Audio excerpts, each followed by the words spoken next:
y decirte, niña hermosa.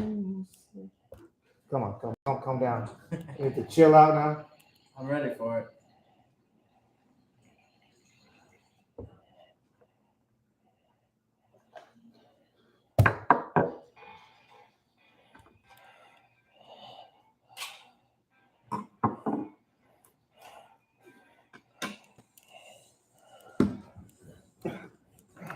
And we're back. We're highly unoffended. We're running a little late tonight, but that's all right. We got some VIPs in the house tonight. We're running around, getting some work done. Thank you for coming back. Like always, this podcast is brought to you by Number Juan Tequila. If you ain't number one, you're number two. And who wants to be number two? Realistically, thank you for joining us tonight. We're going to go for a ride with some heavy hitters tonight in the house. Actually, a return guest. Thank you very much for coming back, young man. Muchas gracias. Who we got tonight? We got the one and only traveling road show of Ed Calderon, known as Ed Manifesto. Welcome, Ed. How we doing? Alive, you know. That's good. We also got Instructor Vicente, also known as Way of the Loser. He travels the world with a VIP. This guy's on racking up miles like they're free. I want to send a shout out to Matt from Serapic. We had a great class this weekend. You know, he always puts it together. Great function. Runs a really class act. Check him out, serapic.com. You want to get some good quality training, check out our boy Matt. And once again, we're back. Ed, cuéntamelo, dímelo, brother. Thank you for coming back. I know it's been a long day, you know, for all of us. We started early and we had to take care of some business at the Mexican restaurant. Yeah, we had to sing a few karaoke songs. Yes, we did. Yes, we Yo did. sé bien que estoy afuera, pero el día en que yo me muera, sé que tendrás que llorar. Yeah, it was the recap of some of the shit that went on at dinner. You know? Exactly. That was just a little recap. What's up, Ed? What we got going on? I know you're out there. You're freaking. Every time I look at your classes, you sold out like a Frank Sinatra concert, son. That's I think that's a testament of some of the people out there and their worries about some of the stuff that's going on in the world. And word of mouth. We don't do a lot of advertising. Every now and then we just put like a picture of some of the stuff we do in some videos, and mostly we run on word of mouth. You don't see Ferraris on sale, bitch. Okay. And the classes are going great. We're about to do one in DC, I think, is the next one. This weekend was dedicated specifically to learn about covert entry concepts. Basically, Matt Fiddler and I do these collaboration classes where we teach people about the shortfallings of some of these commercial locks out there, how to bypass them, how to circumvent them, and how to better select features like that for some security if you're in the security field, or to recognize how to bypass these in an emergency situation. Some of these padlocks you see out there, it's an illusion. Yeah. They're definitely more of a cosmetic. More of a medallion of protection for some houses than an actual thing that's going to keep anybody out. I don't know. I think somewhere in the vicinity of like 40 types of padlocks were open. Yeah, we breached a lot. We definitely freaking breached a lot this weekend. And at the, if students, if people have gone through that course before, will know we usually have some sort of final exercise for this type of course. And in this case was basically how to get into a hotel room. We usually try and do things, some of these scenarios in a more real setting for people. I mean, some of these guys do work in law enforcement. Some of them, work for the government. We don't ask questions, but the scenario there is basically getting into a hotel room, and a lot of the people that go through that class are like, oh, it's that easy to gain access to somebody else's room, right? Once you spend a little bit of time, people want free Wi-Fi in any hotel out there, just sit down, listen for a last name and listen for a room number when somebody checks in, and now you have free Wi-Fi, so you can sign in on the Wi-Fi there for the people that are guests there. Just a simple social engineering trick, and human factor is a very weak factor of a lot of security features. I thought it was funny that I walked past the house cleaning cart, And old girl had the card on there both times, the master key, because she got tired of carrying that shit. Yeah. 2 times I went by. That's why I took a picture of it with my phone. I could have snatched it. Yeah. If you can touch your hand or pass your hand underneath it, you can clone it. And Matt talked a little bit about how that could be done, and actually provided some demos of how some of these things are actually done. And I guess the whole reason we do some of these classes are, again, for awareness, to get people involved in training in some of these things that have been considered secretive and or restricted in the past and are now kind of being shown openly, and to just make people go down these weird rabbit holes as far as preparation. That story that he told about the Airbnb, and I don't, was it you or him that said that somebody found a camera in an Airbnb, and the guy said it was there for security hidden, but it was pointed towards the bathroom. Yeah, because most crimes happen in that bathroom. Yeah, that was, that's shady shit. A former female student that came to one of these classes in Connecticut went out and traveled the world.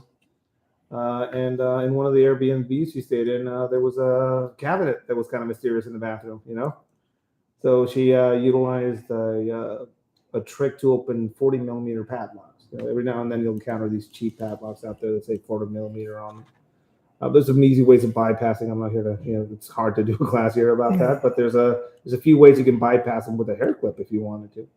So she says, "Oh, I remember how to bypass these." So she opened it up. And behind that door, it was a security camera recording, right? The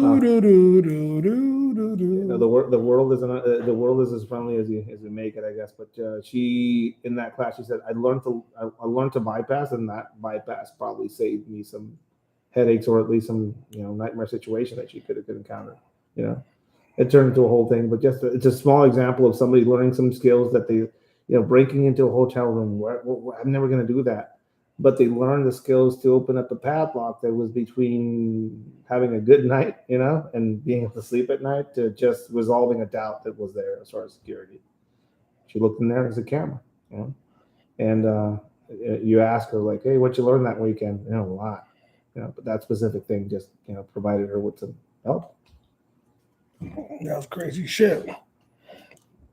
So what else is happening out on the road? I mean, it's we just got started with our own podcast. That's been kind of cool. Yes, I've been following you.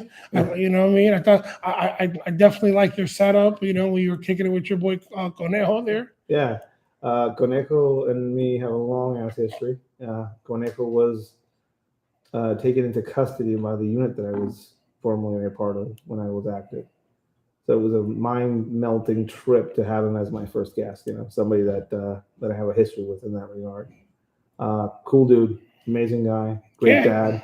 Surreal to see somebody that I went after in the context of now him being a guest at a podcast that I'm a part of. That's mind-melting shit. I figured it would be a cool idea to start from the ending, basically.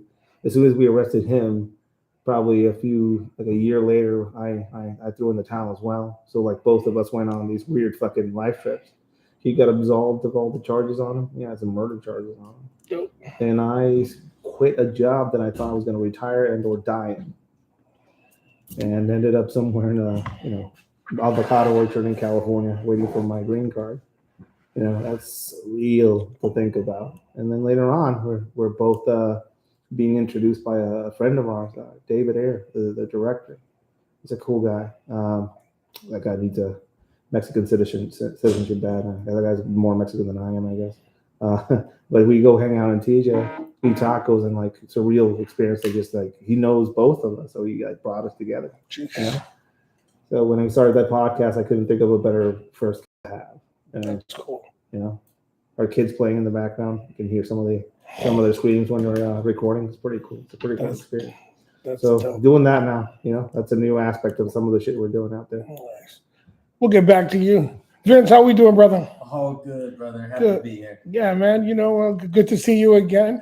It seems like this past summer we kept running into each other. You had to laugh. This guy posted a picture up one day. Yeah. He posted a picture up of, and he didn't write where he was, and I'm looking at this wall, and I go, "It's this bar down at the beach, a place that we spend a lot of time at." So I text him. I go, "You at the Windjammer?" He goes, how the hell you know about the wind jammer? I go, dude, I own stock there. So he goes, yeah, I just got it from Switzerland. Yeah. He goes, I'm about to go take a nap. I want to have dinner. He goes, how far are you? I go, dude, I'm an hour, 10 minutes. He's like, come get me, 2 hours. So I ended up, picking him up at the hotel, and we found this nice little smoke bar in town there. Hung out there, cool place, you know what I mean? And then the other night we were chilling in Wall Street. Yeah. We had a dinner over there at the district. Whiskey. Yeah, we had a little bit of whiskey over there on Wall Street. But yeah, man, it's good to see you. Our guest we're talking to now, Instructor V. He travels the world with a very high-end VIP. This guy is all over the world, globe trotting, doing advanced work. What else you doing out there, brother? I do everything. Executive protection agent for a big CEO. Huge. So whatever's needed, I'm there. He's also one of our cadre. Yeah, he's part of cadre. Part of cadre. Part of our cadre as far as a training in contingent. He's taken a lot of the material that I've been showing. He came on as a student first. We met as he came on. I was like, oh, this guy's it's really into this shit. Then I realized that he was somebody that I was actually not only learning some of this stuff because he's like a weekend thing, but he was actually putting in practice a lot of this stuff.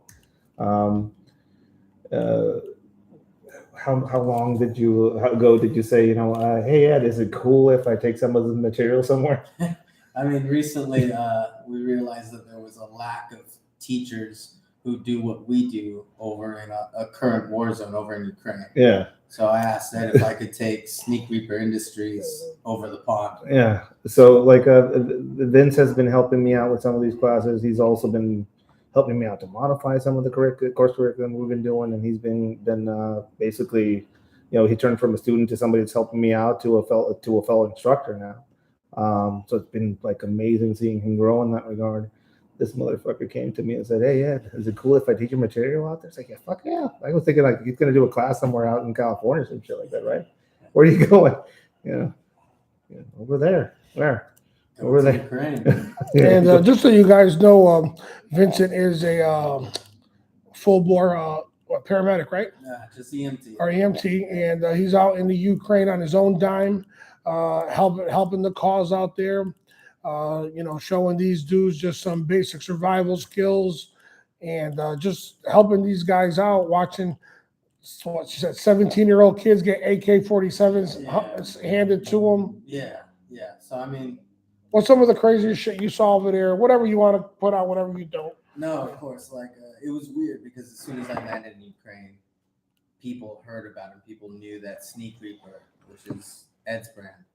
Yeah. So when the whole conflict started, I had already had people out there send me videos and stuff like that. So people follow my Instagram account at Ed's Manifesto. People Click it. Ed's Manifesto _ people started seeing a lot of the conflict videos on my Instagram account, not because I'm freaking Ukrainian, because people send me that stuff directly. Some stuff like the first place where it debuted was on my Instagram account. So you started seeing this buildup, and I was like, for me, it was really interesting seeing that conflict from its inception. Yeah. And a lot of the Ukrainians would follow my Instagram account to see videos from their war zone over there. And so I had like weird people knowing about the material. And every now and then I would post, how to take out a tank with this, how to make that as a historical reference for how people have done things in the past. I remember getting a shout out by the Venezuelan resistance way back when. And now the Ukraine is doing the same thing. I remember, an interest from there. I can't go. Yeah. Because I have a commitment to somebody that is, I can't leave that person, small person. But I remember like, man, I wish I could go. And then Vincent out of nowhere says, hey, dude, is it cool to grab some of the material, take it to some people that need it? And I was like, yeah, let me know what you need. I'll send you whatever, any questions you have. And I'm imagining this motherfucker's going somewhere in California, dude. The next thing you know, it's like he sends me a picture of him in a fucking ambulance. It's like, what? And you see the writing, you're like, yo, that ain't English. I was like, that's a weird looking English on that ambulance. And like, where are you? And like, I'm over. Like, oh, cool. Like, what the fuck are you doing? Like, I'm sure. But let's be clear about this. He didn't go out there to show him basic survival skills. And then like maybe Vince is not going to want to talk about himself that way, but as somebody that witnessed his work out there, he went out there and showed him some forms of some of the austere medical management stuff that we've been teaching out there in the training community for a while. When I talk about being able to manage emergencies of people bleeding out, sustaining their core body temperature, or providing some sort of field care of some sort out there. I'm not a doctor, but I've had access to instructors of a high degree that are doctors and are in this field. And having him take some of this experiences training with us and going out there and showing it to some of these things to these people, it has been amazing to watch them take some of the material and be hungry for more. You know, how to use a pointed object. Counter custody is something I'm known for, showing people how to get out of restraints and stuff like that. There are people getting arrested, getting captured out there, like in a real war setting. So it's not, for me, it was like when Vincent said, can I take some of the material over there? It's like, fuck yeah. We're getting some feedback now. And now, like, the people that contact him about the after action stuff that you get has been, the best investment in the world, I guess. So that's the crazy thing. It was the Wild West out there. We didn't know what to expect. I got on the ground and I was teaching counter custody to little white girls who would come over with nonprofits that had no idea what they were getting into. I started off teaching counter custody and helping out nurses to provide medical relief.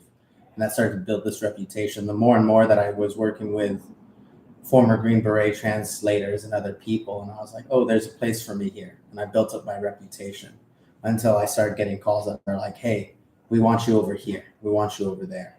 And I left the nonprofit world at that point because I realized there were too many restrictions. And I was lucky enough, I found a driver who picked me up and drove us straight to Kharkiv, to the front lines, because that's where I was needed. How was that drive? It was a long drive. How long is that drive? It took a full day. Damn.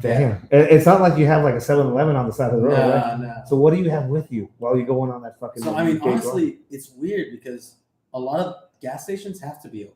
Yeah. Because people need gas. People are still trying to leave. So it's an active war zone with some of the businesses like, there's fucking rockets going on, but the 7-Eleven is still open. And they I need a Slim Jim, bitch. No, so that's the thing. Like here, I would never get like a 7-Eleven hot dog. Over there, you get them every time. They do fresh hot dogs. No preservatives. They cut a hole in the bread and they stick it in the middle, and it's the best. They put the ketchup in the bottom, stick it in, and the ketchup comes a little bit. Now, are the things bare? Like, are people? Are they well stocked, or is it kind of like? So some places, yes, but like they've always provided for themselves. Yeah. Ukraine is only considered a third world country because they're not part of NATO, but they have everything they need. They're like, we don't need to be a part of NATO. That place is Eden. I understand. Once I started driving through, that country is beautiful. It's green. It is alive. I understand why someone would fight for it and why someone would fight to defend it. So you're going. So a day ride to all through the fields with the. Now, are you seeing like signs of war? Yeah, we'd be driving through and there'd be a blown up tank, like way further inland than you would think. Like, how'd this tank get here? They just drove here and then someone blew it up. It's like, oh. All right then. Now, like, did you hear rounds going off? Constantly. So every night we had to move positions because when I got to Kharkiv, they came and they're like, "There's no medics here." And I'm like, "What happened to all the medics? They're killed." So they know that every medic they take out weakens the force. Yeah. That sounds like something horrible to say, but like in warfare, like there's like Soviet manuals and some of the that's what they say. Chechen fighters. They say gather the medics. If you see like a medic cross on that fucker, that means that guy is gonna keep other people from bleeding out and then come back. Yeah. Like, multiply the damage. Yeah, so that's the thing. I rolled slick. I didn't wear anything medic, anything big. I just rolled like everybody else. And it's lucky I'm 5'2". I make a very small target. But you fucking tan, motherfucker. Yeah, like I said. So that was the big thing. I would show up to places and they'd be like, "You're the Mexican." It's like, what? And they're like, "We've heard of you. You're the Mexican." And I'd be like, "You're like, no, Brad Pitt was in that movie, son." And they'd be like, "Can you teach us Mexican knife fighting?" I was like, "Yeah, I'll teach you Mexican knife fighting. You bring me some students. Let me teach a full medical course. It's taking me 6 hours. We'll break, and then all I need is a pig, and I'll run you guys through Mexican knife fighting." And they're like, "Yeah." So this was my reputation in Ukraine. They'd be like, "Oh, bring him in. He will teach the best medical course you'll know, and he'll teach you Mexican knife fighting." Pigs are for roasting. You guys got to cut that shit out. No. Okay, all right. So I would show It's the up. closest thing to a body. Fuck that. Well, out there, maybe you get a real one though. You get good pig out there. You get good pig. So I would show up and I do my medical course. I teach them everything. I run them through it, make sure they knew what their stuff was. And it was amazing because like one of the commanders had me come in and teach a medical course. And as soon as I was done, he's like, "Get in the car." I'm like, "Okay, am I in trouble? Like, what's up?" And he's like, "No." He drove me to the hospital and he went in and he called all the doctors together and he's like, "You all are bullshit. I paid you guys thousands of dollars to teach medicine, and they taught EMT medicine. They were holding C-spine. They were doing all these things that don't work in an active combat zone. I teach stop the bleed. It's nothing. TCCC. Yeah, that's it. Teach people see how to save a life, how to take care of someone. You see a bleed, you stop the bleed. And there's no excuses. This is how the body works. Get it done. Yeah, this is how you die, and this is how you. Well, they were trying to get the doctors to teach them how to do combat field care, basically. And he's like, "I paid you guys thousands of dollars, and you taught them shit." This guy came in for one day, and now they know how to save lives. And it was true. I got on the plane after my first month. I got a phone call, and they were like, "Hey, you remember, so and so?" I was like, "Yeah, the tall, lanky kid, 17 years old." Yeah, he jumped into a fighting hole. He applied 4 tourniquets to 2 guys who had lost both legs. He saved their lives thanks to your class. And, I was crying there on the plane. Ooh. Yeah, that was a rough one. But after I'd be done with that, I'd come in and they'd be like, "We got you the pig. You got to teach us Mexican knife fighting." I'd be like, "All right, everyone come in. The Japanese perfected death by 1,000. Teach them some chicharron. Yeah, Taught them some of that, The bitch. Japanese perfected death by 1,000 cuts. Mexicans, death by 1 cut. I'm going to stab you 1 time in the fucking heart. So I teach them, hey, I taught you how to save a life. You save a life by keeping blood in the body.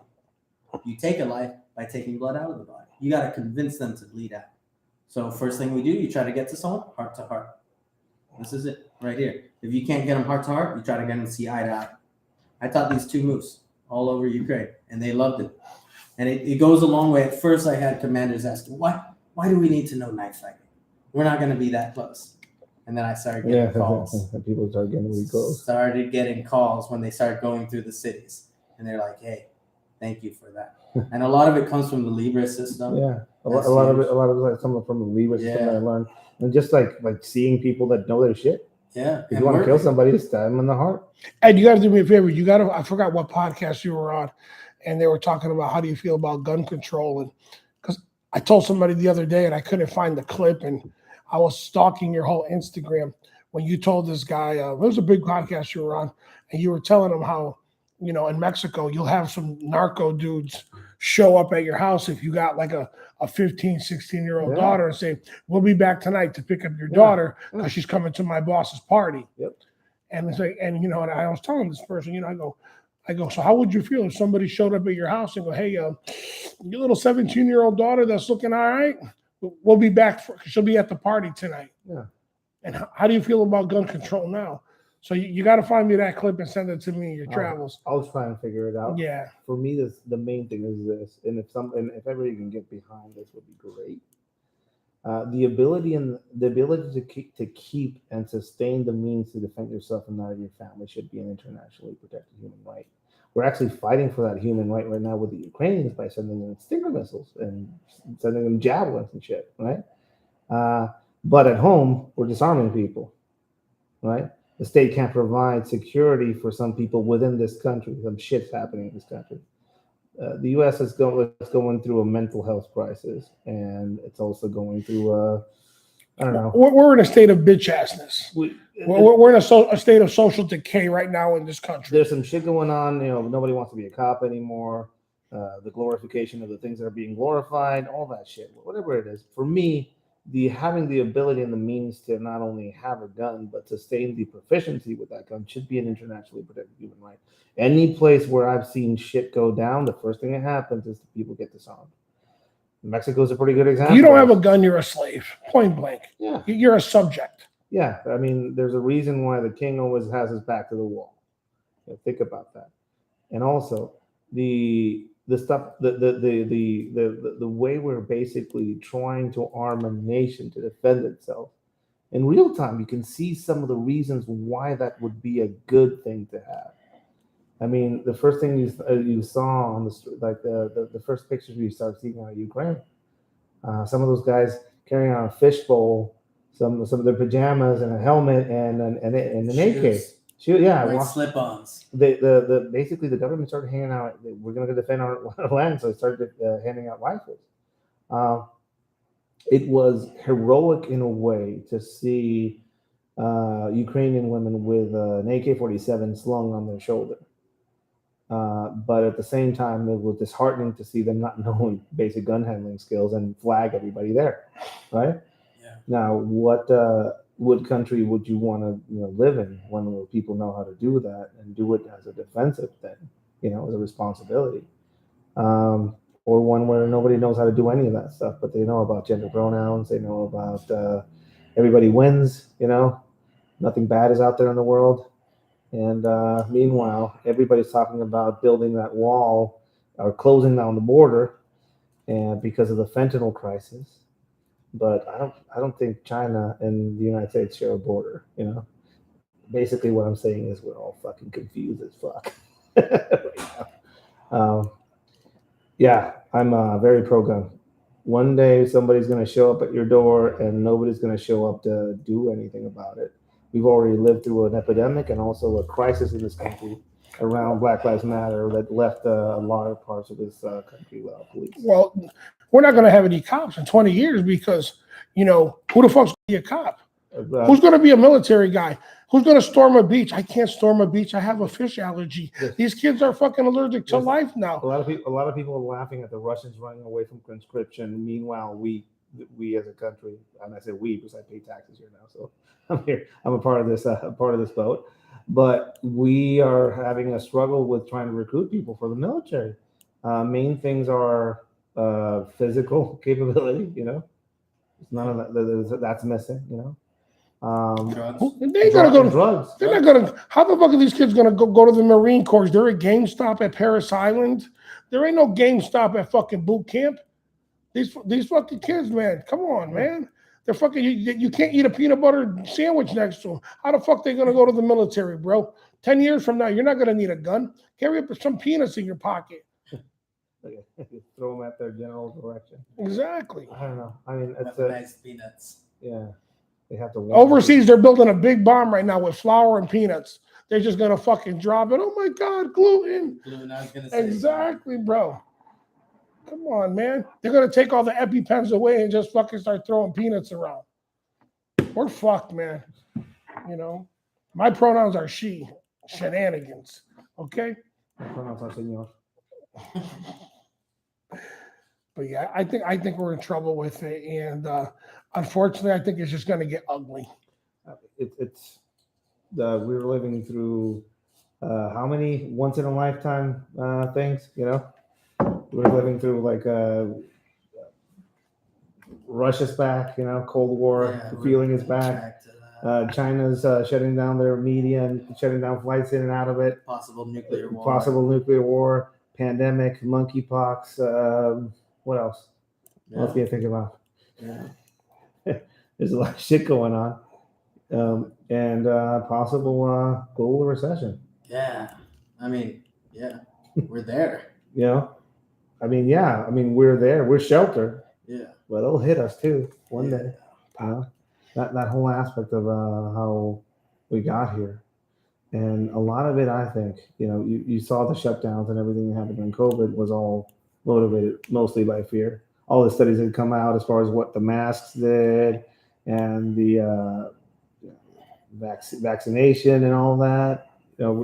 I'm not talking about any conspiracies now. All the numbers are out. So a lot of that was fear based, and we gave up a lot of shit, including working for a long period of time. Dude, I lost some. Well, we're gonna lose more fucking money probably. So when it comes to this military, we were talking earlier that we were going to start training primates. What do we think about that? I mean, we're my truck, and we started talking about what training chimps. Yeah, recruiting. Well, chimpanzees would be amazing to use for war. Imagine this. MK Ultra monkey. Yeah. Imagine humans were the problem with that program. Yeah. I mean, monkeys ain't gonna go to HR, right? Yeah. No. Well, no. You think a monkey trained in any type of martial arts, I think will always be better in the long run. And even Monkey style. Yeah, than a man trained in the same martial I mean, arts. imagine the best MMA. Who's the big, like the Brock Lesnar? I'm not gonna talk shit on any MMA fighters. They're gonna show up to my place. It's fine. Let's imagine Brock Lesnar shows up, right? Yeah. And a standard adult chimpanzee. Who wins? 500 pounds, 2% body fat. Yeah, dude. Not on the juice. Chimpanzee just has something, man. So imagine just if people are afraid of robots and stuff like drones. I think they're going to see a shortage of chimpanzees and zoos in the U.S. pretty soon. Our military's going to start pimping apes out. That'd be great. Imagine that. And then we get Planet of the Apes. Who had Planet of the Apes for the next apocalypse? That'd be that's how you get Planet of the Apes. That's how you get Planet of the Apes. But yeah, what's scarier, a chimpanzee or like one of those baboons with the canine teeth on them? I still think just the wingspan on a chimpanzee. And imagine being mauled to death by one of those baboons, and then turning away from you, and you can see its baboon ass. That's the last thing you see before you die. Wouldn't that be horrible? That'd be pretty bad. That's an insult to injury right there. What are we talking about? No, but I think like orangutans too. Like I always remember Any Which Way But Loose. Clint Eastwood teamed up with an orangutan. Could take Clyde. Yeah. And they took out the Black Widows, Philo Battle and the Black Widows. Dude, when I was a kid in Mexico, we still have like zoos with animals there, because we're horrible people. We had wild animals at zoos was the thing. Like we had the Tijuana. Every now and then they would come. The panthers of Sumatra would come in. Basically, these fucking wild panthers. They would fucking move around this cave. These things were wild, and I don't know how the fuck they got the permits for them. Probably paid off a bunch of people, but they would do like dangerous shit like that. And my mom was like, "Yeah, let's go to the zoo. Let's go to the circus." One time we went to the circus and they had an orangutan. This fucking orangutan there, just laughing around and stuff like that. This orangutan out of nowhere. I was standing there looking at him out of nowhere. He reached over and grabbed my fucking arm. This is what I'm saying. I was like 10. This This fucking grabbed my arm and was like, "You come with me now." I'm like, "Holy fuck! Like, what do you do?" I saw this. Suéltame gorila, no. There was a guy that looked like Spock from Star Trek that was about to dance mambo. That's what he looked like. And standing next to this chimp with this monkey, and with a sharp ass poker, just poked this thing in the side of the body, and I felt this thing squeeze my arm before it let go. Yeah. And that was the last time I got close to an orangutan. Yeah. Orangutans, no. I was hanging out with Ryan Fields. Yeah. The other day, and whenever you're with Ryan, something crazy always happens, and he's just like, "Vince, there's a monkey in the parking lot." And I was like, "We should stay away from that parking lot." He's like, "No, this monkey's cool. Let's go out and say hi. We'll take a picture with him." Monkeys are cool. How would he know? Hold on. Ryan is judge of monkey characters? A loose monkey's cool. I wouldn't trust Basically Ryan. a gorilla. Yeah, but I wouldn't trust Ryan to be like the monkey whisperer. No, but it was like an animal trainer brought these monkeys to the concert, and this thing was maybe 70 pounds. And they're like, "You're gonna sit in the Siegfried and Roy had trained animals too. And he put his hands on my shoulder, his paws. And I'm sorry to Their the hands, monkey. My apologies hands. to the monkey community. Their I don't know hands, the their differences between their all hands. the monkeys. Okay, monkey hands, monkey paws. Yeah. Oh, it's a monkey But he paws? came I on don't and know. put his hands, and it looked like the same monkey from Rock of Ages, the He-Man that rolled around with Tom Cruise. Yeah. So he's like, not that big. And I'm like, I could maybe jujitsu this thing. I'll No. throw him in guard. He put his hands, and I felt his breath, and he opened up his mouth to the size of my head, and I was like, I could not take this thing in a fight. It was just heavy. I was like, nah, I'm gonna hit him with omoplata. Shut up. He just lift you up, dump you. Done. Yeah, no. But that's the secret that nobody's talking about in the government. They're MK gonna Ultra. they come out with monkeys. Yeah. What about UFOs? What do you think about UFOs? So didn't they just add that to the logo for the Air Force? Yeah, they put They a added in a UFO. I think this whole Unofficial. UFO. It came out today. I think all this whole UFO thing that the U.S. is doing, that's all propaganda. They don't have anything. They don't have shit. Imagine, but I think it's a big ass bluff the U.S. is doing it, but it's a pretty good one, Oh man, Chinese are getting pretty good at their shit. They're bringing stuff from the moon and stuff like that. What do? We have UFOs. That's the go-to move that the U.S. has had for years against its enemies. The last time you had a big enemy, the Russians, and when you were like testing that atomic bomb, you know what you did when you said they're getting really nosy? UFO. Dude, You said there was a UFO crash. Are there sightings in other countries? No, because when you're hungry, you ain't seeing bullshit. You hungry, motherfucker. Fucking people. No, go to a poor country. You think anybody's gluten free? Anybody fucking got allergies to trans? What do they call transmedium object? It's not even a UFO. And you think anybody in a poor country got allergies? He's no. fucking allergic to being hungry. No, but in this country, we're allergic to everything. So guys, this is the crazy thing. So here in the U.S., I have to watch everything I eat. I got gluten intolerance. I got like IBS. I got problems here in the U.S. I went in Ukraine.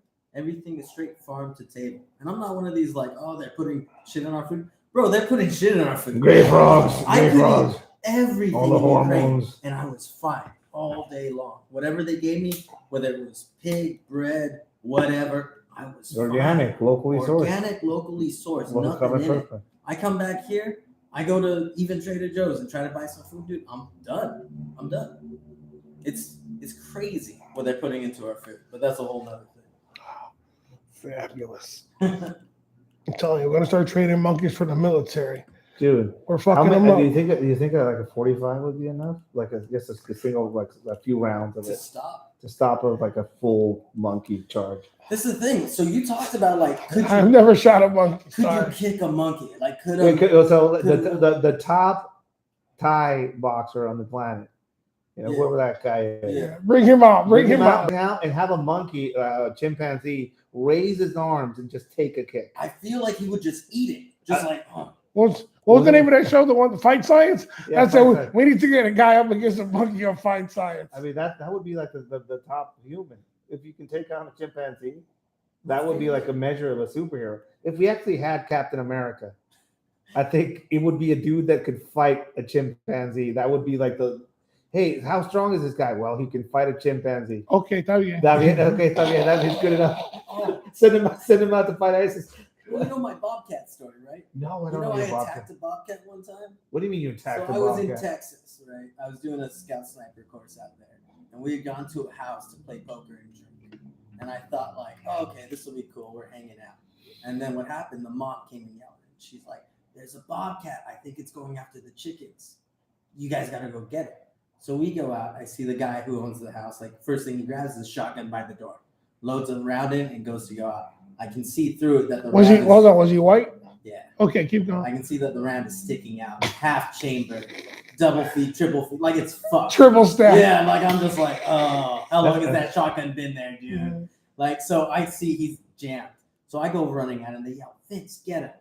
Well, I'm the only guy from California there. Someone yells, "Vince, get him!" That means, hey, we're jumping this fool, right? But for them, I think they thought I was carrying, and I'm not concealed carrying there in Texas. So they're like, "Vince, get him." I thought they meant take the shot. I got a piece. So I go running after this thing because it's only about a 30, 40-pound Bobcat. I'm like, oh, I can scare that's enough. This thing off. That's I'll scare it off. My cat at home is 20 pounds. I'll run at it. It'll take off. I think the cat looked at me and said, like, hey, that's only a 150-pound Mexican. I can take him. I call him lunch. Yeah. So, like, I'm running full sprint. Can't stop. And I realize the cat's just staring at me. I'm like, all right, let's go. So I think like a dog, you grab the back of the head, put it down, and hold it. No. Cats, you can't do that. They got that. You were gonna rub his nose in it or something? Yeah. I was just gonna hold it. Grab his head and hit it with a newspaper. No. I grab a hold of this thing's neck. It spins all the way around and bites through my hand, all the way on the thumb. So I'm trying to figure out. In the words of my father, "Esos son cosas de pendejo." those are things of dumbasses. I'm doing my best out here. So I'm trying to like figure out if I can put my knee on it. My other hand is getting just torn up. I'm trying to go knee on belly on that fucking cat. I'm trying everything, man. And then as soon as everyone else runs up, that's when it pops up and takes off. I'm not even gonna blame you. It's because you were hanging out with white dudes, and you know what I mean. Somebody said, "Hold my beer. This is gonna be epic. I got this." So I'm not gonna blame it on you. You were hanging out with white dudes, but that's what happens. Yeah. So I'm there, and I'm like, my co-host. He was swimming in the middle of summer, right? He goes boating on some lake. He's with 7 white dudes, all retired officers. He fucking jumps in, hits a fucking rock, breaks his arm. I said, we've been hanging out since 4th grade. I never got you hurt. You hang out with these white dudes fucking a couple hours, you broke your arm. Eso es lo que pasa, andando con gringo. I'm telling you, bro. We're watching this thing. Man dies while he was bitten by his pet cobra. What race is this man? Go out on a limb. That'd be Son. Betty White. It's okay. It's great though. It's great. We need them. We need all of us. See? We need to work. Hey, hold on. What my girl say from Saturday Night Live? It's called a mountain lion. It's not a kitchen lion. It's a mountain lion. Fucking A. Yeah. Yeah. Those animals, they got something. Chasing animals, nah, man. I don't. No. I'll keep it real. I've said it before. I don't even know how to read a compass. I want to go take a class with Jerry. Yeah. So he keeps saying, "Come on here." You know Jerry? Jerry with triple feet? No, Saunders. Oh yeah. Oh, he lives in Yosemite. Yeah. So the first time I took a class with Ed, he was with Jerry. So we were Jerry Corvus Saunders. Corvus Survival. Corvus Survival. Jerry is one of the, if not the best survival instructor. He's worked for Nat Geo. He's worked for movies. He's that is not impressive. His military background is very impressive, and we'll leave him to explain that. But Jerry Corvus Survival, one of it's like legit. Yes. One of the guys that. So I met Jerry when we took a class, almost in Brooklyn, New York. We were by Delancey Street. Yeah. And it's funny that time in New York, Ed went to go buy a pair of bolt cutters. They wouldn't sell it to him. In the hardware store, Jerry goes in there with his white self. They sell it to him. No ID, no nothing. They asked, "You got it like these?" Like, no, you can't sell you bolt cutters, dog. And they send them marks. It's like, You gotta have white friends, man.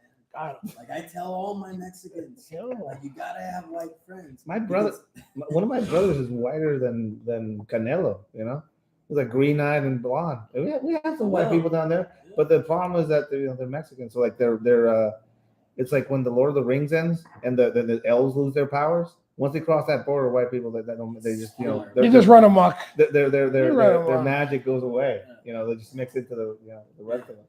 Yeah, so Jerry, he always posted shit up. He telling me one day, he's like, "Yeah, I was hiking. I got tired, so I took a nap." I'm like, "Okay, you took a nap on the trail?" Yeah. He goes, and I woke up and there was like a fucking mountain lion about to pounce on him. He goes, "Yeah, so I had to fucking shoot at him." So I'm like, should have been sleeping at home. You know what I mean? No. You're sleeping on the trail. You're out there alone with nature. Yeah. Talking to yourself, maybe. Yeah. It's okay. It's fine. It's a great shout out to Jared. Jared, thank you. Yeah, he's a great guy. Yeah, he built me a beautiful knife that I used. The one I used to cut pigs up with when I cooked them, not just stab them up. Yeah, he makes some sweet knives. Yeah. So what's next on the road, Ed? Ed, right now, hold on. The first time we hung out, man, I gotta say, you blew my mind away with all the music. What are you listening to right now? Right now? Should we mention this? What? The one you gave me yesterday. Which one? The techno. The depression one. The post-punk. Postpartum. The depression post-punk does a cover of Winston Yandel's Voy. Voy. Yeah. Ed had me listen to this, and I had to send it out to a couple of reggaeton fans. Yo, this shit sounds like 1981 Casio keyboard. Yeah, you know what I mean? Post-punk techno. Exactly. Shit. It almost sounds like Dave Gahan singing in fucking Depeche Mode. Yeah, I mean, so like a lot of the music that I post on my Instagram account, a lot of the music that I share on through there. A lot of people like legit follow me just for the music. I have a playlist and everything that people follow. All that music comes from a therapy circle I'm a part of. I go to a therapy circle every month, and there's a bunch of very damaged individuals in the therapy circle, and we have a chat going on between all of us. And if you're out there, you know who you fucking are. If you're in that, who you're being. You know who you're being. So most of the horrible and funny ass videos that I post up and some of the music comes from that group. And it's just basically fuckery in that. No, when you were playing that song yesterday, I listened to the lyrics and I'm like, I've heard this before. It's a reggaeton. I'm like, I don't know what it is. And finally, when it got to the hook, I'm like, yeah. I'm like, okay. I'm like, shit, now I got to make a trip to Forever 21 and fucking, Yeah, grow your hair out. buy some black shirts. Get the spike necklace. Exactly. I got to get a collar, son. But yeah, like that's some of the dude. I'm into everything. Legitly, like music wise, I'm into. You everything. are, man. But You're like me. Every now and then, I encounter a nugget of gold like that, and I make it the soundtrack of the weekend. No, like I said, don't get me wrong. You do post some good shit, and that meme with the girl, that video with there's a new video out with this girl. It's in New York. She's with her mom. Her mom's driving, and her mother's telling her that she listens to that Bad Bunny. That his lyrics are gross and nasty. But her mother's listening to some 1982 salsa, and she's talking about getting digged down, how the dude got to come and give her some more, and she wants to get piped down again. And it's just like when he's saying it all in a classy way. He ruined her. He soiled her. His white. He said, you came and soiled my white sheets, and we soaked up the sheets with sweat, with body sweat. But he's saying it on some smooth shit. Come back and eat me. Come and devour me again. The name of the song is called "Devour Me Again." Yeah. But she's telling her daughter, that song's nasty. That's a nice song. But the best part about the song is it's a 1981-82 song. Yeah. And you play it at a Spanish party.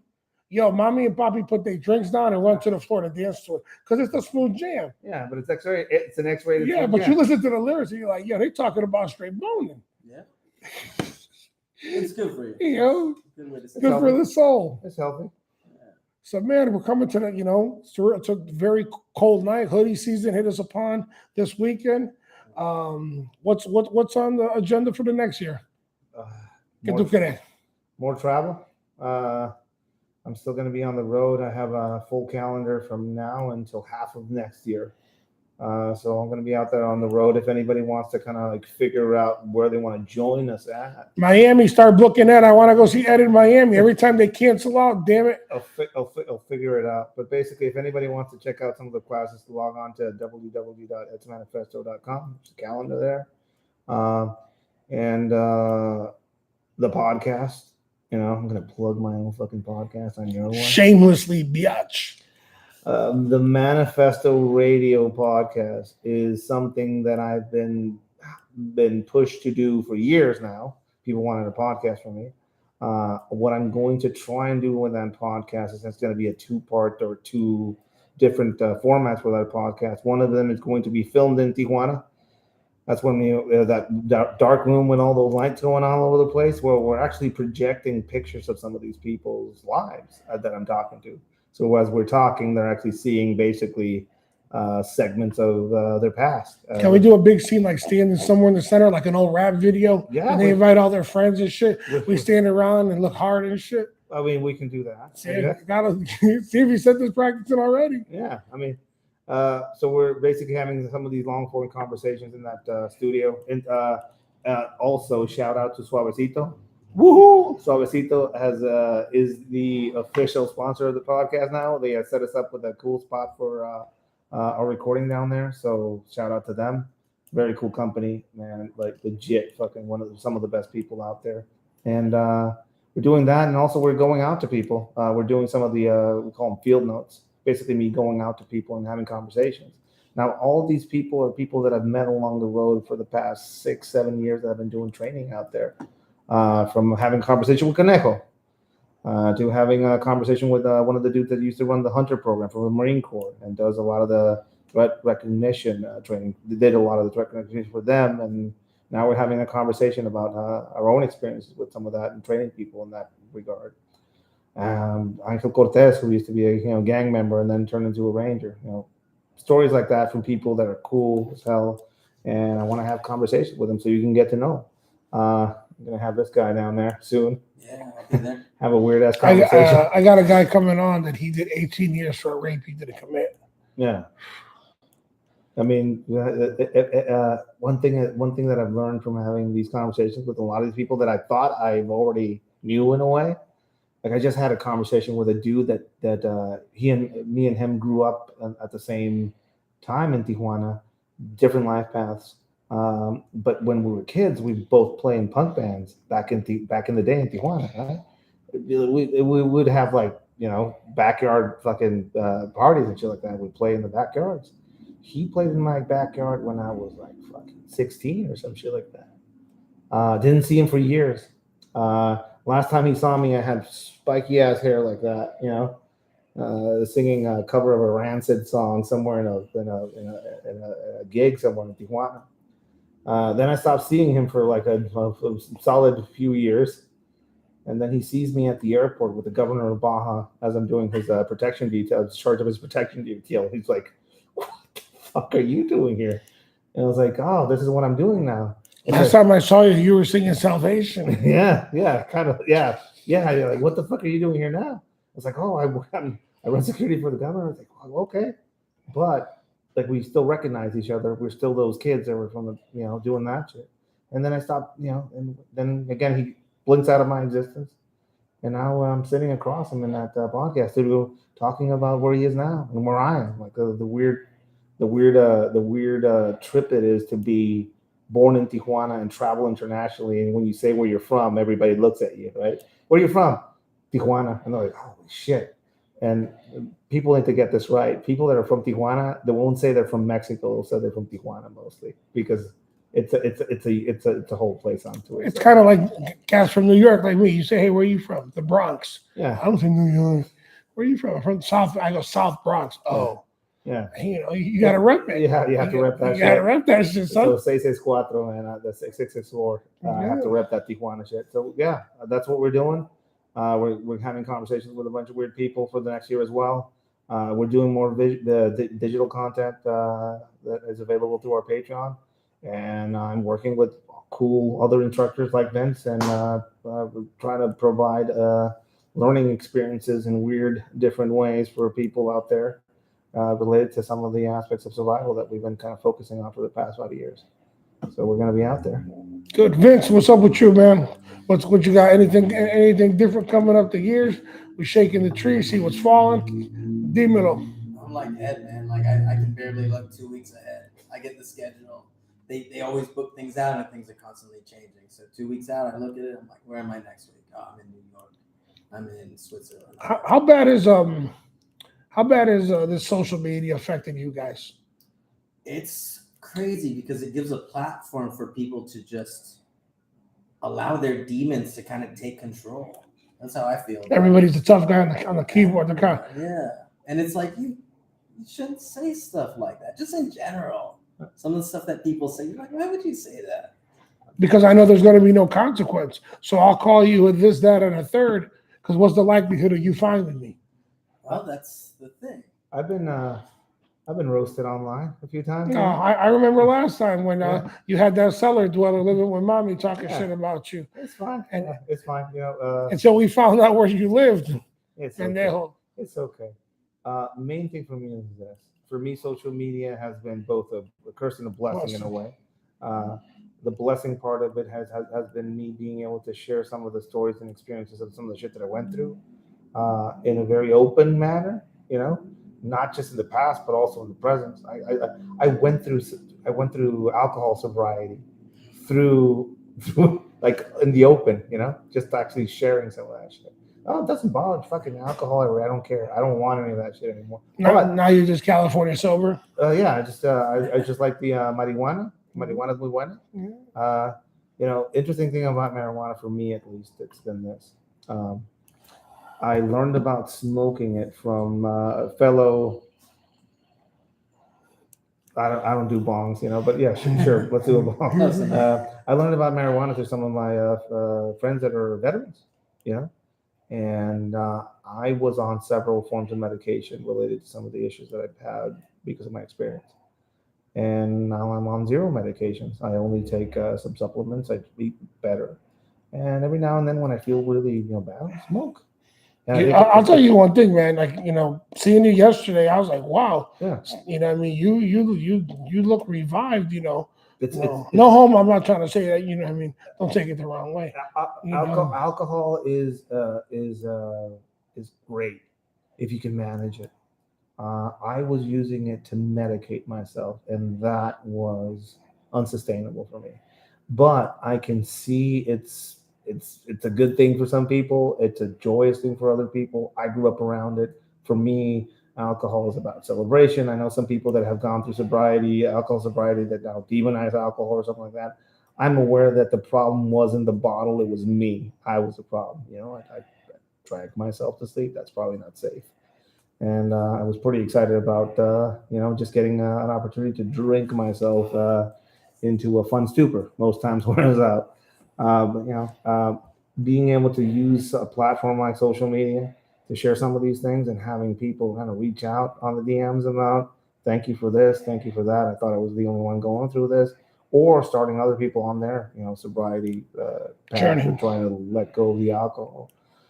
Legit, I let go of it because I viewed it as a generational kind of curse for my family. There's a lot of my family members have been that's what they ended up in, alcohol, and that's what killed them. My dad always, I remember, when I was a young cat, I just probably just, started, drinking, and remember my dad said something. He said, alcohol ain't for everybody. And my dad wasn't a drinker because his dad was. And he said something that always stuck with me. And he goes, alcohol ain't for everybody.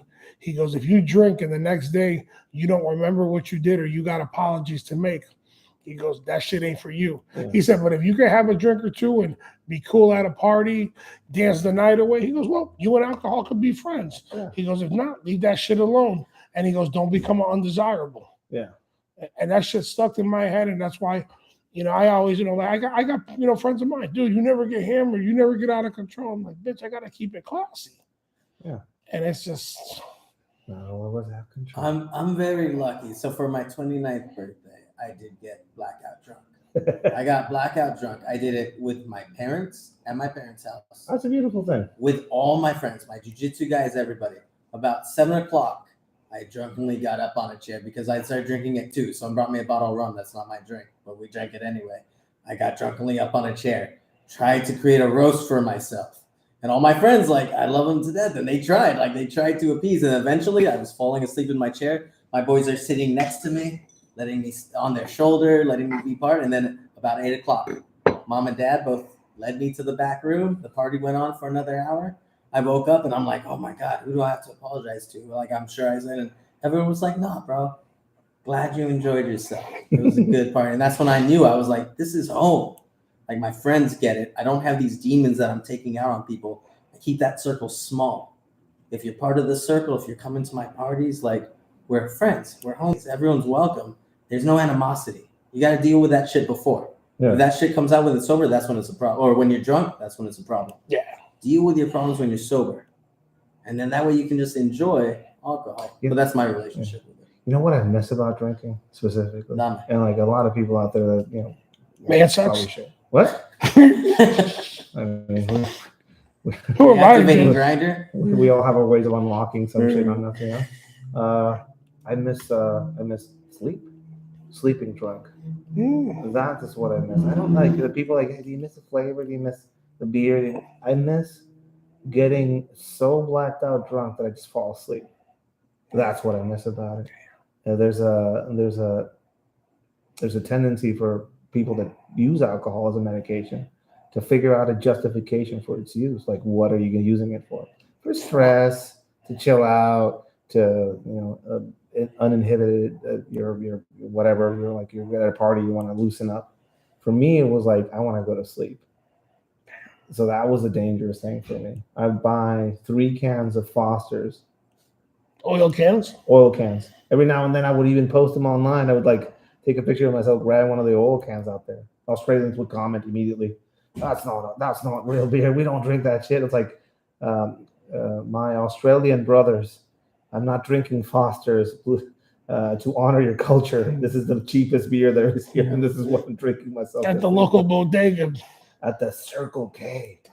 There was a Circle K nearby the place where when I went through my immigration process, I was staying out there in a very rural part of California. And I had to walk to a Circle K to get my, fix. The Circle K was in the middle of a town called Fallbrook. It's a terrible town. So I'd get there. It's a nice town. I loved it. I got to the Circle K and I remember, well, it was a Tecate Rojas, which used to be my go-to ones. And I saw these giant Foster's cans there. So I grabbed one. I grabbed two and took them home, drank them. It's like, I probably need three though, right? So every time I go there, I'd buy 3 cans. This was like every couple of days, every 2 or 3 days, I would go there. Until finally, I went there and where the aisle of the cans was, it was completely empty. I go over and ask the lady that works there, do you have any Fosters? And she's on the phone. She says, no, you finished them all. I felt. I just fucking. Marcus, you said you finished them all? Like disgusted. No, you finished them all. Like, no, you finished. Te la acabaste, cabrón. You finished all the shittiest beer that nobody buys. You finished it all. That was one of those wake up calls, But I remember people need to realize alcohol is one of the only drugs that if you leave it will kill you. Not even heroin. Nope. Shit. I've seen dudes on the benzos, man. That shit ain't even friendly, bro. That shit is just, boy. But alcohol will kill you. Yes, it will. Alcohol will kill you if you leave it. So when I made that bet to stop drinking, I was at a place where, like, legit, I got the shakes after I stopped drinking. You had a rough time of it, bro. And I remember saying, well, I could go through a rehab situation, or I can lock myself somewhere and figure it out.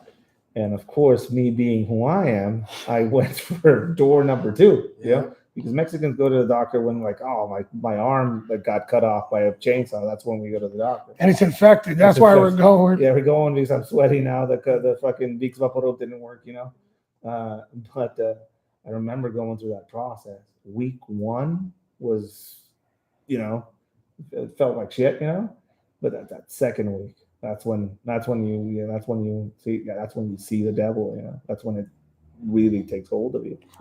That release of it, Your body got no more in it, and it's fucking just craving. It's just screaming at you. Demon fights on the way out. Screaming at, dude, what the fuck are you doing? Just go get a beer, you idiot. So easy. Why are you punishing yourself? It is like a long, painful fever, is what it kind of feels like, at least how it felt like to me. And I remember having that first, I remember somebody that actually went through heroin sobriety. It was in my ear during that process, and he told me there is going to be a moment where you're going to lie to yourself and say that you are through it. When you catch yourself there, and you just catch yourself there and tell yourself you're not even halfway there, right? So I had this moment probably a month and a half in when I was like, I'm through it. I'm there. I'm fine. I don't want any beer. I'm okay. I'm fine. I go out there, I do a class somewhere. Some of the students come in, and I get a margarita right next to me on the table. I look at it, and it's like a sugary, icy thing, and I can smell the tequila right in the back of my neck, my back of my nose. I grab it, and I say, nobody's going to say shit. Why not? Yo soy mío. So I posted on my Instagram account that I was going through that, to basically tell everybody what I was going through, and to see in everybody around me that knew who I was, that followed me online maybe, and to go to some of the classes, to see somebody that was going through some shit, to be careful with it, and also to keep me honest. So basically, I made myself accountable for my shit, which is something that a lot of people own your shit. It's the plus side about social media. Yeah, you can use it. You can. For me, I used it for that aspect of my process, and it's been positive in the feedback I've gotten from other people doing it, and just the whole, you can't pickpocket a naked man. I'm pretty open with most of the bullshit that has gone on in my life, both in the past and in the present, and to show people that we can't all be waking up 4 a.m, swinging around kettlebells and doing like 60 hours of cardio and being superhuman people. Some of us are highly damaged by the experience we went through. Some of us are a product of trauma. Some of us have a very wicked sense of humor because of it, because we hide behind it. And definitely a defense mechanism. and there's nothing wrong with it. There's nothing wrong with it. So you shouldn't hide it. You shouldn't keep it to yourself. I just think when there's people that don't understand, don't understand it. That's why, like, I remember one time, dating a girl, years ago, and her brother was a corporate dude. And so, we had a party and a bunch of my law enforcement buddies show up and, they're talking law enforcement shit. And, he comes up to the kitchen and, he's like, oh my God. It's like, what? He goes, the things they're talking about. She's like, oh, she knew, she's just like, that's how they are. Oh my God. This guy was, we like that around the water cooler at the office, so it's crazy, Well, you're looking good, brother. You're looking fucking, you're tip top, man. Like I said, I'm trying. No, you ain't trying. You're doing. There's a big difference, brother. Vince, a lot of dudes always holler, "Oh, how do I get into this business? How do I get into this business? I want to do some stuff." What's how do I get into this business? Legit. I legit. I don't know. Like, I know some of it. I've worked in this business, but up here in the US, it's like a whole. I don't know. So the big thing is, how do you get started? One, you got to be a people person. You got to talk to people. You got to like people. Majority of my job is talking, right? Diffusing situations, getting people. I got to work with civilians. Like, for lack of a better because like in the summertime, I had my buddy on here, and he traveled the world with Lincoln Park. Yeah. And he told some of his stories and stuff, and he was there when Chester died and all that stuff. And celebrities are a whole different thing. You need Ryan on here if you want to talk celebrities. Oh, dude, COVID monkey wrenched me because they were playing in Hartford, and he was going to do the show, but then they didn't come here because of the COVID. And I definitely want him. So I'm a guy that comes out of the military in the U.S. Yes. I'm young. I'm interested in this field. Yeah. I see some of the shit you're doing. I see some of the stuff that Ryan's doing online. Yeah. How can I be down? How can I get started on my path to approach that? Go to EMT school. That's it. No. I want to take some of those executive protection courses first. Look, I never went to an executive protection course. I went to EMT school. When they opened up the position for the job that I have now, they had 500 people apply. I was the only EMT that applied. The one. And they asked, and the big question, the one that broke the mold, they asked, hey, when did you experience a violent situation, and how did you respond? So I told them about a dude that was having a bad day, came into the parking lot. I was working armed security for some small company in Palo Alto. I had every right to shoot this dude. This dude was threatening me. He was yelling, could have been carrying a weapon, came at me. And instead I said, hey, you're already having a bad day. I don't want to make it worse. Is there someone that I can call that can come get you? If you're gone before the police come, you were never here. I won't get a report on it. Like, you'll be fine. You're having a bad day, dude.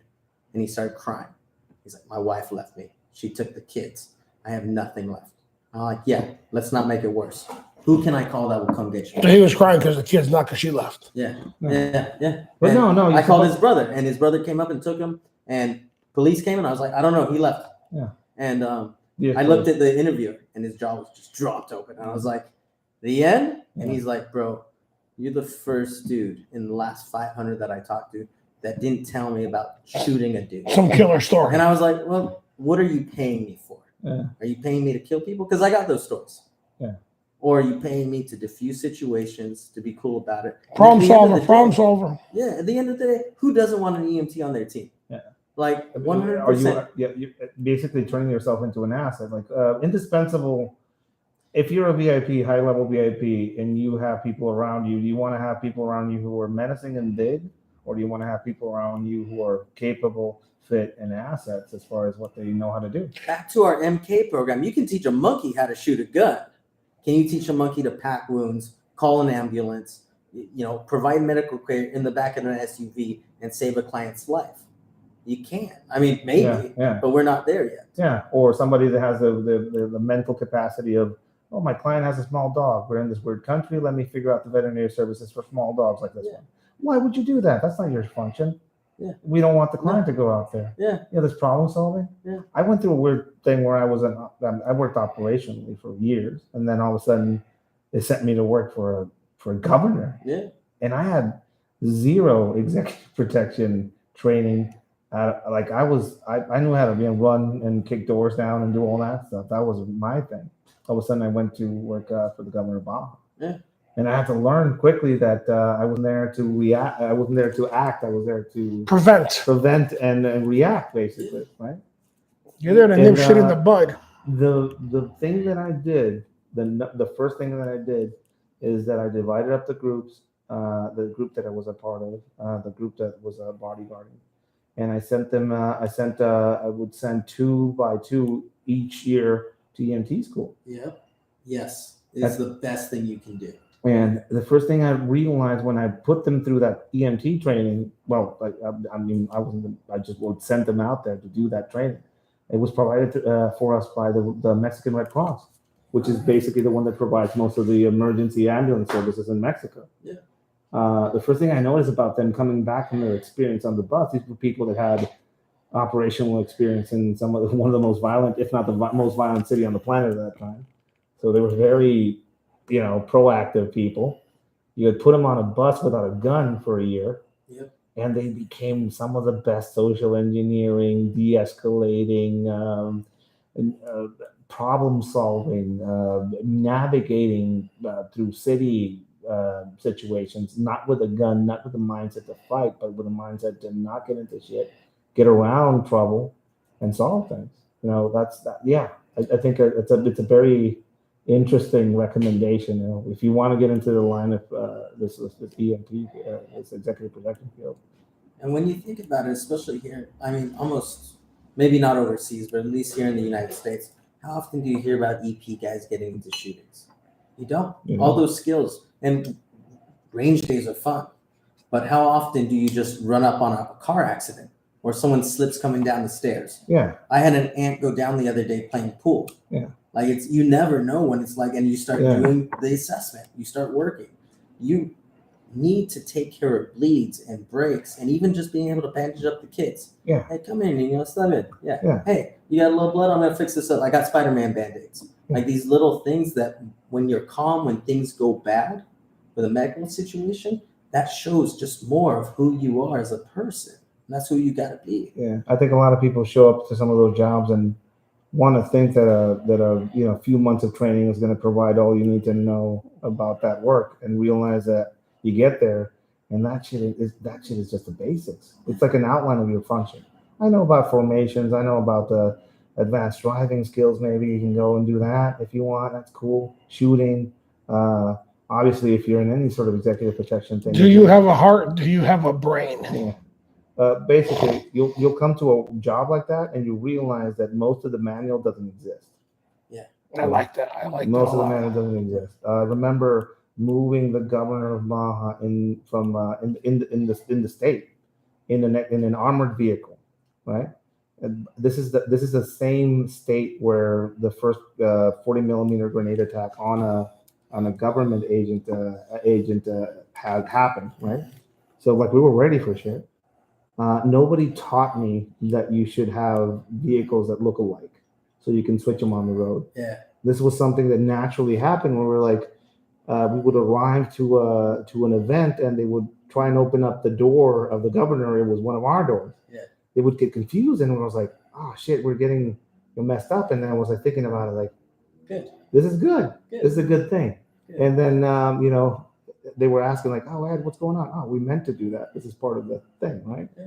But we didn't. We just fucking discovered that on accident. But some of these things about solutions and figuring out problems as you go, that's who you want to hire. Well, this was the big thing too, that when I asked my manager, I was like, hey, why me? There's people that have gone to EP schools. There's people that have done these things. He's like, man, EP school is cool. It's fun. Like you do a lot and you pay, you get a certificate. EMT school, you sit there for a month, 2 weeks to 6 months in class, learning, studying. Then you go take a national registry test, a national test that proves to me that you know what the fuck you're doing. Yeah. Right now, at least when I was looking, there were no EP schools that are doing it. I know they're trying to come up with one that'll be like a national, what you need to be an EP agent. I think that's great. Right now, that doesn't exist. So there's nothing to say like, oh, this guy went to a 2-week course, this guy went to a 2-day course. What's the difference? But I passed a national test, and he said, That tells me that you can sit there and do a mundane task, receive and take information, and then use that information later on down the road. He's like, I want those guys because you took that course, and that means something to me that you are that type of student. I was like, all right, I'll take that. Yeah, and it comes in handy. It's a cool field. It was one of those things I legit miss about the job. That job, out of a lot of the ones that I did, I worked for Governor Osuna Millan. He was a great man. There's a lot of politicians in Mexico that are, kind of like on the shady side. This guy was a great man. There's pictures of him barefoot going to school. Great man, very honorable man. Worked with him and his family. To this day, they still send me messages. Nice. On Christmas and stuff like that. They say hi. And I was in charge of their security for about 4 years, doing some of the worst times in that state's history. For me, that experience, that EP experience, was like do first and then learn how as you go. Basically, that was my experience. But I've always respected the job because I know EP is not about acting, or it's about knowing when to act, when not to act, and if nothing happens that day, nobody's going to celebrate the fact that you did your job, and that is a hard pill to swallow. It's a rough one to swallow, but I don't know. I had a moment at the end of my tenure as the head of security for the governor of Baja, where he took a picture with me. I have a picture of me between the governor and his wife. I had never had the balls to ask him for a picture. When I would appear in a picture, it was always like a bad move. I shouldn't show up in pictures because I was working, and he wanted to have this image around him about accessibility. But I remember that final day when I was in charge, and I left him at his house. He took a picture with me and his wife. I took this picture, and his wife said, "Me lo entregas completito." Yeah, you're giving to me complete. Bring him back home whole. Yeah, thank you for giving him a home. Yeah. Whatever you need, And this is the same family that helped me get a pacemaker for my mom. That basically gave me 3 more years of my mom. Wow. Some of these jobs are out there. Some of these jobs are great. There's a lot of them that they're not all they don't all turn out like that. But trust me, quality people like that, they'll treat you that way. Will always look for the same in the people they hire. Yeah. So that's what you want to be. Yeah. It was a long way. Yep, definitely. Ed, if you could, this is our magic phone booth. If you could go in there and talk to your 20-year-old version of yourself, what would you tell him? 20-year-olds? 20-year-old Ed Calderon. What would you tell him? What piece of advice you think you would give old boy? Don't go. Go hungry, stay in school. Probably. Estudia, cabrón. Estudia. Be a politician. Stay in school. Gotta be a politician. I don't know, man. A lot of people want to would say like, yeah, do you regret any of the, all this shit? I don't know. I've come to a place in my life where I realize that I have I'm very blessed with some things, I'm not saying, I won't say that I have the perfect life in the world now, but I'm very blessed with some things. I'm blessed with having a pretty innate ability to have some quality people find me in this world and turn into like fucking great friends and help me out with shit. I'm never alone any part in this country that I travel to. That I always have friends there, and that is something that the job I used to do taught me how to do, and also the mother I had taught me how to do this. And I have a kid who's great, and she is a product of that past that I had to go through. And I don't know, if I go back to my 20-year-old self, I'd probably say, probably wear side plates would be one of the things that I would say to them. Don't spend too much time practicing with glass on your firearms. Spend more time on irons. Go into stop the bleed training earlier in your career, not when you're halfway through it. A lot. Study more. Nobody's going to pay for your education. You're responsible for that, even though you're a part of an institution like that. I learned that the hard way later on in life. I was expecting them to provide all the training in the world, and then I saw other people just go off and do it for themselves. So I would say that, And finally, don't drink Fosters. I guess that would be. Don't finish all the Fosters. Don't finish all the Fosters and burn your chances with that lady that worked at that surgery. Thank you. How old are you, Vince? I'm 30, but ask me the same question. Oh, I don't know, man. You're not gonna tell me. I'm not gonna buy that Backstreet album or something. Oh, I love my Backstreet album. Black and Blue. Oh, I see the yeah. Don't want that. All right, Vince. If you could talk to 20-year-old Vicente, what you telling him? Don't change a damn thing. I am happy. I made some mistakes, but those mistakes made me who I am. That's why I go by way of the loser. Like, I truly believe that we are kind of defined by our losses. Winning's great. I love winning. You win something and you're top of the world. You don't think it builds you though? But it's when you're at the bottom. We had this talk when we were at what's the name of the restaurant? We'll give him a shot. Francis Tavern. Francis Tavern in Wall Street District. A couple of weeks ago, we were having a dinner there. And when we were talking about that, you were saying that you don't believe that winning really makes you don't build character, but losing, that bit stings. So when you win, you find out who your fans are. When you lose, you find out who your friends are. Like, it's who's there with you at the bottom who'll bring you, hey, it's okay, you'll get them next time. Hey, what do you want to change? But where I am today, I wouldn't give this up for anything. I have the best friends in the world. I have the best girlfriend. Everything is fucking amazing. I love this. Motherfucker happy. I see him. I'm happy. I see him. I'm jealous, I'm happy. I'm okay. I just drank some caramel triple shot energy drink, and I'm about to try and attempt to fall asleep tonight. I got the best jiu-jitsu gym in the world. Shout out to IMC, my boys in San Jose. Woo. I roll with Ed on the weekends. I meet cool cats like you. I get to see the world. We walk around Midtown Manhattan smoking stogies. Oh, it's where it's at. I'll say this, Vince. I've showed Vince some shit, Vince has shown me. Jesus showed me a few things too. Me and Vince and Feel What's Ryan. We're in Portland for day 101 of the Portland riots. Too. Right? I remember you were walking around in bitches. It was me, Ryan, and Vince were there. Like, they were like, Ed, what do you want to see? I remember you told me in the middle. One of the cops recognized you and said to you, "Yeah, I want to go to the riot." So we went there. But before all of that happened, and then Vince took me to a cigar bar. Just to smoke a cigar. I had never in my life allowed myself to sit in a place like that and enjoy a cigar, because I don't believe that I deserve any of that shit, because I hate myself. And people out there know about the whole concept of not having any self-love and hating themselves. And usually it's product of trauma and all that shit. I'm pretty open about conversations around that. But this motherfucker sat me down, bought me a cigar, and fucking prepped it for me. And experience this with me. I'm like, fuck you. I don't want to experience anything fucking joyful and good.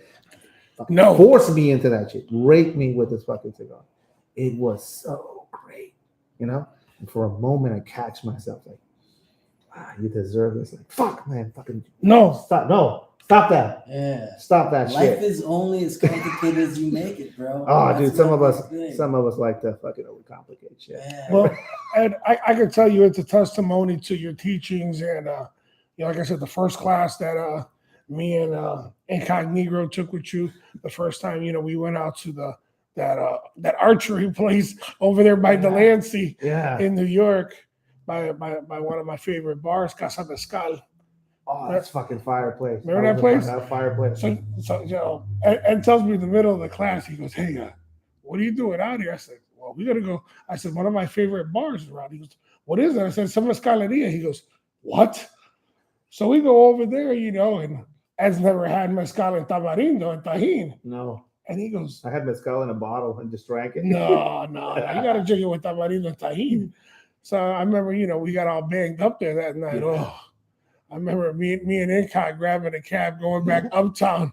Whoo, we were fired up. But like I said, it's a testimony to, man, who you are, how you treat people, your teachings, You know what I mean? And that's why, I tell people anytime, oh, Jim, was that class worth it? I said, dude, you spend money on dumb shit. Invest in yourself. And that's why, anytime you're around here, I'm on the roster. Awesome. And you know what I mean? I tell people support those who support you. Not just around here. Jim will come out into you anyway. Like I said, I don't give a shit, dude. You know what I mean? Especially now that life is starting to come back and all this shit, and who knows? We got fucking, they got monkeypox. Well, fuck them. We training them monkeys now to fight. Yeah, now you can use them to disperse monkeypox too. So see that? I think we're on to something. Yeah, war monkeys. We'll figure it out. Very good. Well, gentlemen, thank you. I know it's been a long day for all of us. I appreciate you guys, man. Thank you for coming out to the East Coast this weekend. Thank you for a great weekend of training. Once again, big shout out to Matt, Sarah Pick. Check out sarahpick.com. You want to get some good training for, non-evasive breaching, passive breaching. I said, this is the shit. Check out edmanifesto.com. Don't forget about number Juan Tequila. If you ain't number Juan, you number 2. Nobody wants to be number 2, really. I don't want to be number 2. Any closing thoughts, Vince? Nah, just really happy to be here, Jimmy. Thank you for having me. Oh, man, come on, man. This is your house. You know that. Ed, any closing thoughts, my brother? I'm never alone on the road, and I always have people like you guys with me. And it's been an amazing ride. And it's hopefully have this ride again with you. Nice. In the words of Jerry Garcia, what a long, strange trip it's been. Thank you once again for listening to Highly Unoffended. Let's try to be better human beings to each other. Good night, America, wherever you are. Let's take care of it.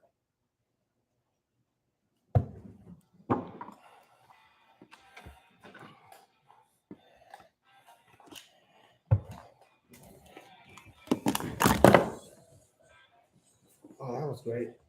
More monkeys.